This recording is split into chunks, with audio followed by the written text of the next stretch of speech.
Matt Walsh is a man that exists, and I wish he didn't. But since he does, I'm going to cover him. He has TikTok marriage advice that he is going to cover, and apparently he agrees with it, so that probably means that it's shit poor advice.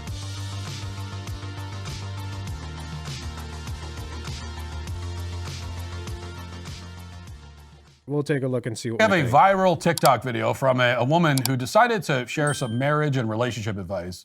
Now, the twist in this case is that the advice actually isn't terrible. This is one of those very rare occasions when somebody on TikTok had something not horrifically stupid to say about romantic relationships. One of the few times where we don't have to lament that this video has been viewed millions of times, which it has, because the point she's making here is actually basically true. Watch. This is a hot tip for the ladies. Men love quests. No, I know, not all men, but most men, okay? Okay. And all the men I want in my life, they like quests. Most men hate puzzles, but they love quests. Most men don't want you to be coy and confusing and elusive. They want you to have very clear quests that you tell them, this is exactly what I want. I want you to do this, and I will be happy when you do it. My friend was telling me that her boyfriend offered to scrape off her car the other day. And I was like, oh, that's so nice. She's like, yeah, I told him not to. Okay, I'm not saying she's wrong, but I just feel like this is a really weird way of looking at a relationship. I don't know, like, it doesn't seem that complicated to me. Like, me and Katie started as friends, you know?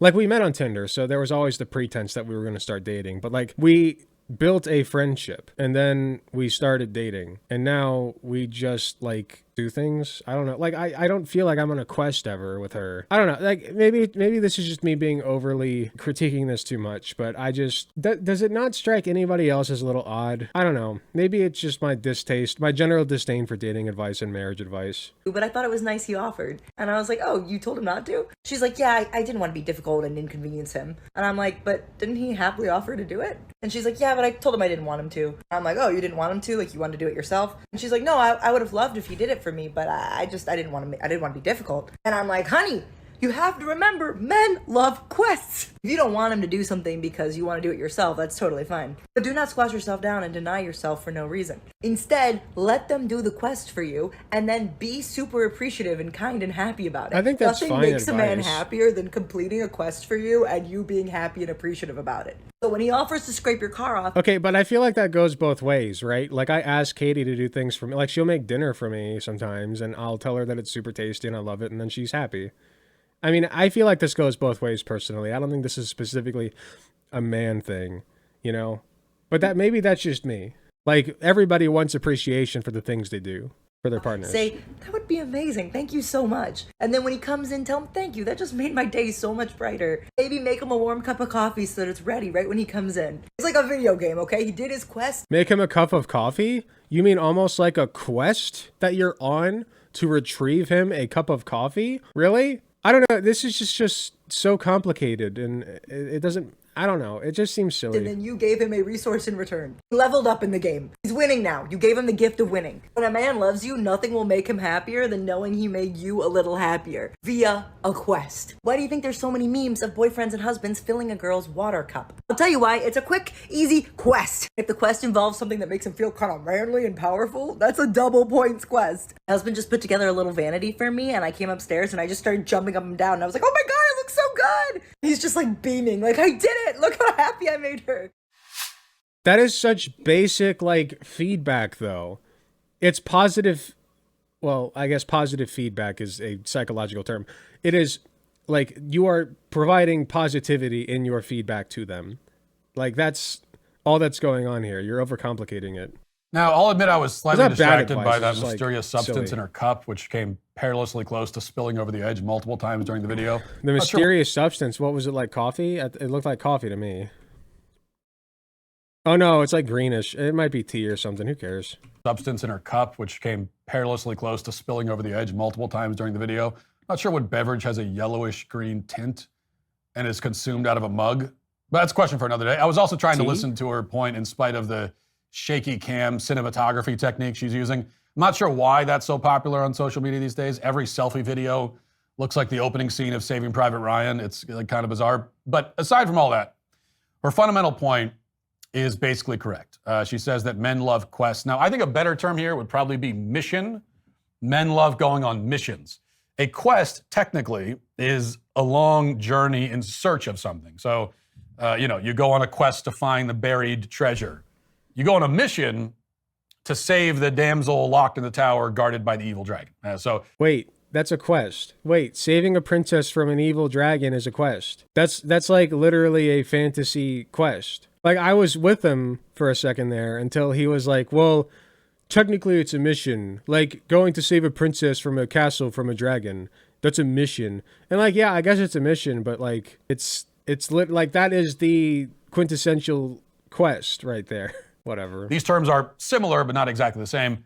What she's describing in the video is more of a mission than a quest. Although men do also love quests.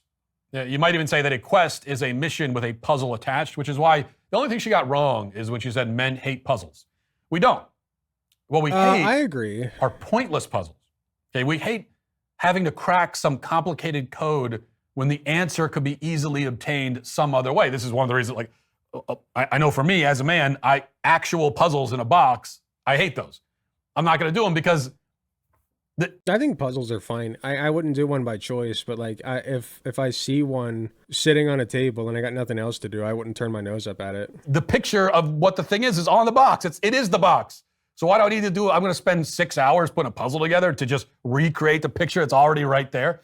I don't see a point to it, so I don't want to do it. In a relationship, a man... Men be self-deleting themselves at high rates, lol? What's lol about that? That's kind of sad, actually. That's a problem that we should try to rectify. Gets frustrated when his wife wants something or is upset about something and won't just come out and say what it is. That's the kind of puzzle we hate because it's artificial, it's arbitrary. The woman is creating a puzzle and wasting our time and generating frustration and friction needlessly. But if there is a puzzle that actually needs to be solved in pursuit of some ultimate goal, some mission, well, then we love that. That's a thrill. And this begins at the earliest ages. Pretty much all of a boy's daydreaming and make-believe revolves around him going on grand adventures and fighting bad guys and saving the day. Which that alone but girls do that tells too.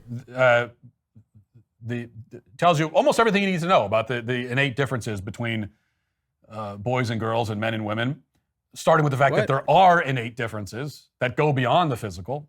There are also these innate psychological and I would say spiritual differences. Wait, innate psychological and spiritual? Yeah, girls famously don't like to fantasize about going on quests. That never happens. Never happens. This is a wild take to come from. Like, the TikTok is innocent enough. I'm not mad at it. I just think it's a little silly and like unnecessary. Like, it's very simple. Just communicate with your partner and do things for each other and compliment each other and reward each other when they do those things. Like, it's not hard. If you want to, like, if picturing it like a quest helps you, like, that's fine. I'm not dogging on you for that, but I just think it's a little silly. But to say that this like speaks to some kind of innate spiritual psychological difference between boys and girls is very silly and does not make any sense. Like, I don't know how you would derive that take from this. Maybe every once in a while you'll have a girl that does this kind of make-believe thing where she's fighting bad guys, but I've never It happens all the time. seen that. For boys, this just comes naturally. It's all they ever do. And that continues even into adulthood, by the way, in terms of the daydreaming and everything that even grown men do. Now, and you see it in more everyday ways also. I don't want to know what the other Matt day, Walsh's I had to current run to daydreams are. Lowe's to get some bags of sand. Not a very exciting trip. Just had to get some bags of sand. My two older boys were begging to go with me. And anytime I run an errand, they want to come. Because I got a little mission I have to go do. And they want to come with me. If Matt Walsh were my dad and he left to go do something, I'd be like, oh, thank God. I can breathe now. This is also something I've noticed with my youngest sons who just turned 2. And because they're 2, if you kind of shout to them across the room and tell them to come over to you, the response is quite mixed. They might come. Most of the time, they'll just sort of stare at you uncomprehendingly and disinterested and then carry on with whatever they're doing, playing with trains or whatever. But I found that if I ask them to bring me something, well, then they'll grab the thing and run right to me. Because coming over to dad isn't a mission, but grabbing that random object over there and bringing it to dad, that is a mission. So this has happened many times. I'll say, hey, buddy, come over here. Come here. And he's just staring at me. This is really boring. Go grab me that ball and bring it over. and he gets up I'm and not runs getting the ball, anything brings from it up. this. This is how boys are wired from birth. Now, the only risk in this Every child wants to be praised for their actions. That's not a gendered thing. Like, girls do that too. Little girls do that too. Like, you praise them for doing something that you asked them to do, and then they're happy. Like, that's not exclusive. It's not like you would ask a girl to get you something, and then she gets you something, and then, like, she wouldn't be happy about that. Like, I don't understand what the difference here is. Because it's counter to his shitty narrative. You'll have to explain a little bit better, Queen Laura. It could be my misunderstanding. this idea that men love quests, or as I would put it, men love missions, is that it can take on a patronizing tone. Now, I don't think the woman in the video was being patronizing, but that's where this line of thinking can lead. If you take it the wrong way, you might think that the way to keep a man happy is just to constantly give him little tasks to complete and then clap and pat him on the head like he's a 2-year-old who just picked up the ball and brought it to Some you. guys are into that. That may work for toddlers, but not for grown men. Because a man for yourself, Matt. loves going on a mission. Dude, I would love to be called a good boy and patted on the head. I'm just saying. For the reason that it has a purpose. And men need to have a sense of purpose. If you own a smartphone, a computer, or any No thanks. VPN to get 4 months. Yeah, but everybody needs to have a sense of purpose, by the way. Like, that's not exclusively a man thing. .com/Matt Walsh Show. There are 2 ways to break a man's spirit. One is to give him nothing to do at all. A man with no mission in life is a man in despair. It's one of the reasons why a lot of men retire and then die a year later, because they have no mission. The other way is to give him something to do with no clear sense of why he's doing it. Not having any task to complete can be soul-crushing for a man. But this applies to both genders, to any gender. Like, it doesn't matter. Like, everybody wants to feel useful. Everybody wants to feel like the things that they're doing have some kind of hidden meaning. What was that take on retirement? Did I miss something? It's one of the reasons why a lot of men retire and then die a year later, because they have no mission. The other way... Does he have stats on that? You retire and then die a year later? Like, I guess that can happen, but I feel like that would be quite circumstantial, and there's nothing to back up that happens regularly. Is to give him something to do with no clear sense of why he's doing it. Not having any task to complete can be soul-crushing for a man, but having a pointless task can be even more soul-crushing. A mission is not a mission unless there's an objective, and a man needs to have an objective. He needs to have little objectives throughout his day and then larger ones that he pursues over the course of months and years. A man with no objectives, no missions, is again a man in a state of total despair. Now, bringing this back to the context of marriage and family, this is all really a long way of saying that men are providers. That's really what we're talking about. When she's talking about a man on a quest, she's actually talking about a man providing. Okay, and this is why men love quests, as she said, because men are providers. They love to provide. This is not well, but women like to provide too sometimes. Like this again, this is not exclusively a man thing. Like Katie provides dinner for me sometimes, and she likes to do that. You know. I like to do that. It must be said. Yeah, like that's a form of providing. You know, he's not wrong, except for the fact that he's specifying men in this. Like, I don't know. It's just weird. It's the ultimate mission that gives a man it gives his life a sense of purpose. It's the point that lies behind even the tasks that would otherwise seem pointless. Okay, a man sitting in a cubicle and punching numbers into a computer all day may feel like his job has no grand purpose, and maybe it doesn't. But if he has a family to provide for, then that is the grand purpose. And that... Yes, but see, you could get more complicated with this, though. You are performing a task, like the money that you get as a result of pushing numbers into the computer while sitting in a cramped cubicle, that they're disconnected. Like, they're connected, but they're not directly connected. Like, what you're doing is work for your betters, for your bosses. It's not work that directly impacts your life or benefits you in any way, besides they give you a paycheck for doing their work for them, you know? Like, that's called being disconnected from the means of production. Or from, is that what it is? I forget. You guys get my point. You're not connected to your labor, right? There's a layer of separation from you and your labor, because the labor you're performing is not directly benefiting you besides giving you a paycheck. So yeah, alienation, thank you. So like you could have a more complex, interesting discussion about this. Matt Walsh would never want to do that. So Alone makes the job at least tolerable. Men Oh, love man, quests much and wood. missions because we are born to be providers. It's what we need to do. It's what society needs. That's such a shallow view of manhood, like of people who are men, like of humanity even. And we're not born to be providers. We're not born to do anything. We just are born, and then you make meaning up as you go along. Like you have to find your own sense of purpose. Maybe you're not a provider in a relationship, you know? Maybe you're not even in a relationship. Maybe you don't want one. Maybe you just want to chill at home and play video games, and that's fine too. I don't think there's much purpose or meaning in that, but some people are able to find meaning in that, and that's fine. We have a very short time to enjoy our life on this earth, and I feel like you're watering down our purpose by just saying, well, we're providers. We provide. We have to provide all the time and give things to our women and provide for them. And it's like there's more to being a man than just providing, man. Us to do. Now, of course, I'll be told, as we so often are, that women can also provide.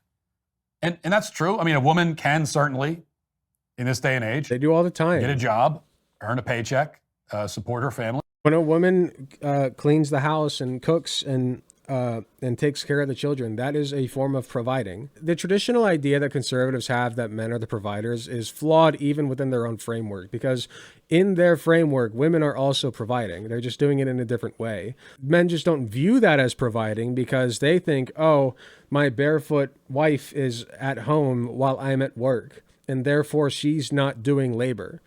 When she is. She's taking care of the kids, she's cleaning, she's cooking, she's whatever. Like that's also a form of work, a form of providing. Men like Matt Walsh just don't see it that way because they don't value women.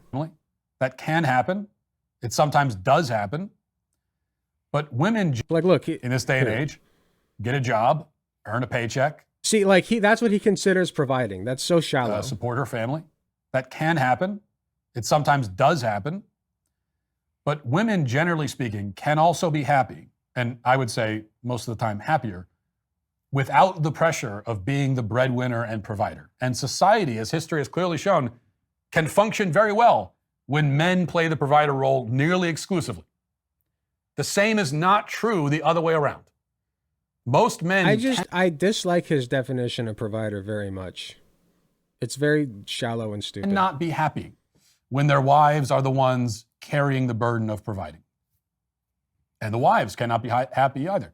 Not just unhappy. That's not true. I mean, I would be in agony if I was at home. I would love a sugar mama. Let me be very clear about that. I would love to have, like, I love Katie. I would never like separate from Katie or anything. But like, if we collectively could find a woman that makes like $1 million a year to just pay for our needs and provide for us, I'd be all for that. I'd be down like a clown. Like I would take that in an instant. You know, that what doesn't take meaning away from my life. If anything, it gives me more meaning because I have more time to do the things that I actually want to do. You know, engage in passions, maybe learn languages or watch more media and critique it, and you know, more YouTube content for you guys. Like, there's all kinds of stuff I could do with that. I just think this idea that like men have to go to work, like this is just pushing the capitalist narrative, right? Is like men should be happy going to work, or are happy, I should say, going to work in a cubicle all day from 9 to 5, earning their menial wages, and then coming home at the end of the day and not having the energy to do anything else. Like that's not a life. Home and relying on my wife to support our family. It would literally kill me. And that's the case for most men. I mean, this is why the stay-at-home dad arrangement doesn't work. It can only work if a man finds a way to stifle and suffocate. Tangentially related, I just was reminded, Jubilee reached out, like they personally reached out to me to ask me to be on another one of their things. I didn't get on the last one. The last one was progressive Democrats versus moderate Democrats, I think. And I didn't get on that, which is fine. But this time they reached out to me to be, apparently it's 25 versus 25, progressive men versus traditional men. And that sounds like a lot of people. But I would love to go on and be one of the progressive men on there. So I'll probably like take their interview offer and do that as long as I'm like accepted. So I just thought I'd mention that because like I said, tangentially related to this topic. I just think that like this idea that men have to have a specific role just by virtue of having a dick and balls is stupid and silly. You should do like your relationship dynamic can be whatever you want it to be, and locking yourself into a role just because society tells you to is stupid. Like that's the opposite of being alpha or sigma or whatever the hell you want to call it. That's like conforming. You want to conform? Like that's stupid. That innate part of himself But yeah, I that might calls go on that. him to go out into the world and take on the mission of providing for his family, which is to say, it works only if the man spiritually and psychologically deforms himself, which is to say, it doesn't actually work.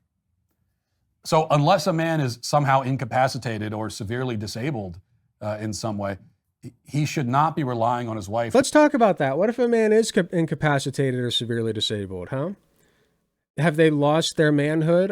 Do they cease to be a useful element in their family life? Like, are they just useless now? Like, let's talk about that. What do you mean unless they're severely disabled?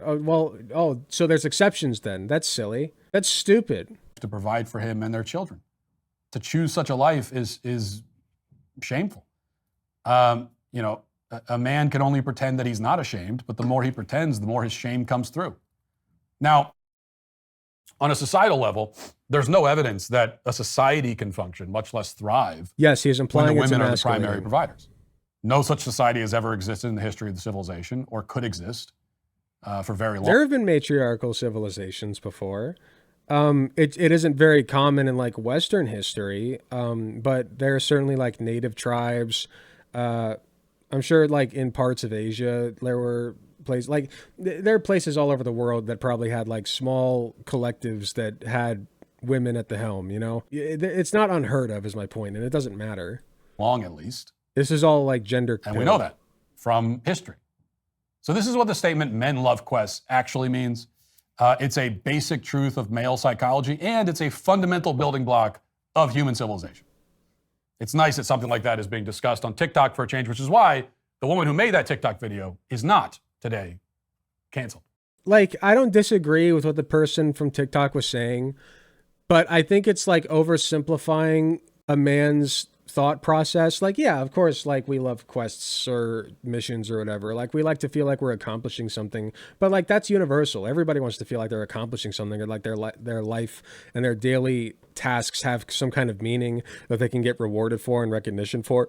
Like everybody wants that, regardless of if you're a man, woman, or other, you know? So I just think you're oversimplifying it to a weird degree. And Matt Walsh made it even worse by insinuating that women actually don't have to accomplish things ever, and they can be happy just like never doing anything. I think that's shallow, and it's kind of sad that's how. And like, it's also kind of sad that he thinks that men need to find meaning in their menial everyday job.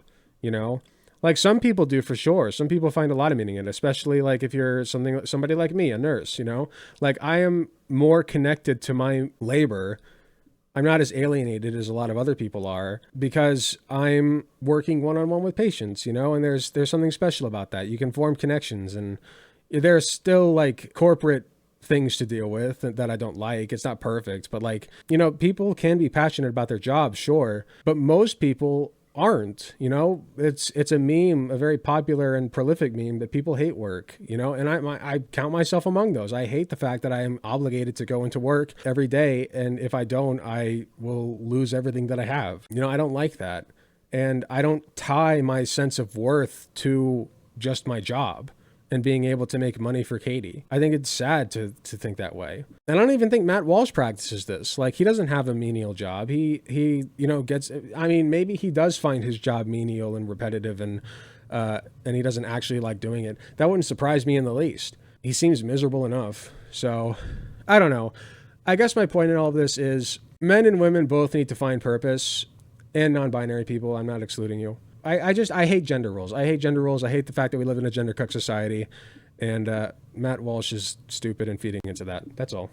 Hey, thanks for watching. If you enjoyed the video, please be sure to hit the like button, subscribe if you want to see more, hit the notification bell to be notified when I upload. If you enjoy my content, you enjoy what I do, I really appreciate any financial help that I can get. Go to youtube.com/AlecGunterTTV/join. You got some awesome benefits, such as seeing early videos, awesome emotes that you can use in the comments of YouTube videos, and a sweet badge next to your name. So if that sounds interesting to you, I'd really appreciate if you join. It is cheaper than the cost of a blowjob from your mom. So with all that being said, thank you again for watching, and I'll see you all in the next video.